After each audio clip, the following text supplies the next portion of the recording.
I was on my way to my favorite tennis lesson, and my doctor called because I'd been a little tired and I couldn't figure out what was wrong, and they were testing. And she said, I want you to pull over, you have leukemia. It started me off on a journey of I asked all these why questions, and then it just unfolded and I realized there are no answers to why questions, and then I got to figure out how to deal with this diagnosis of chronic lymphocytic leukemia. Carol's journey began a long time before she came to us. So we did not meet her until she came to us for transplant consideration. She had been through a lot of treatment, and unfortunately, nothing was able to completely cure her from her leukemia, and I think it was recommended to her that she come to us to talk about a bone marrow transplant or stem cell transplant. I was welcomed by everyone. I still remember all the faces, all the names. I remember feeling like I was in the right place. So she met with us and we talked about pros and cons of donor transplant. And after listening to the pros and cons, she decided I'm going to go for it. And the pros include there is a chance of eliminating the disease forever and ever, but it's a long road to get there. And so she was willing to try it, so we moved ahead to a donor transplant. In an ideal world, we would have been under better control before taking the transplant journey. That was a hard decision. She had a heavy marrow burden as well as a heavy lymph node burden at the time of the transplant. That drove some of the decisions about the aggressiveness of the treatment.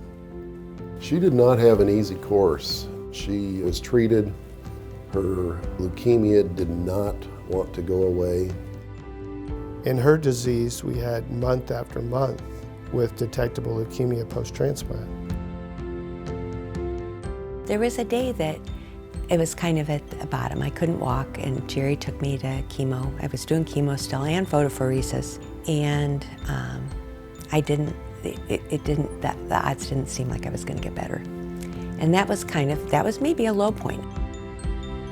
I wasn't afraid no matter what would happen, but I thought, this is kind of pivotal. And I don't know what happened. It was the expression of a miracle that day, because I don't know, all of a sudden things just turned around after that day, and I can't explain what happened, but all of a sudden I knew I was going to be better. After some persistence, especially on her part, the treatment started becoming more and more effective. She's more than 7 years out now. Her soul journey had processed what she needed to know or do or learn from being a leukemia patient. And she had so much more to give to the world.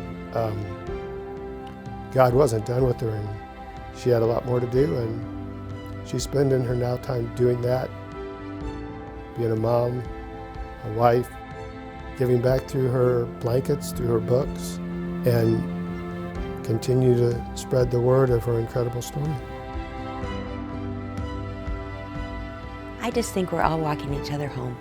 And life has a lot of roads you can go down, and it's just neat when you choose the people that serve the highest good. My cancer journey has been blessed by my affiliation with Franciscan Health. We're at the cutting edge of the science and the clinical medicine, but we're going to take you by the hand, we're going to walk you through that journey, we're going to give you the best options and the best care that we possibly can.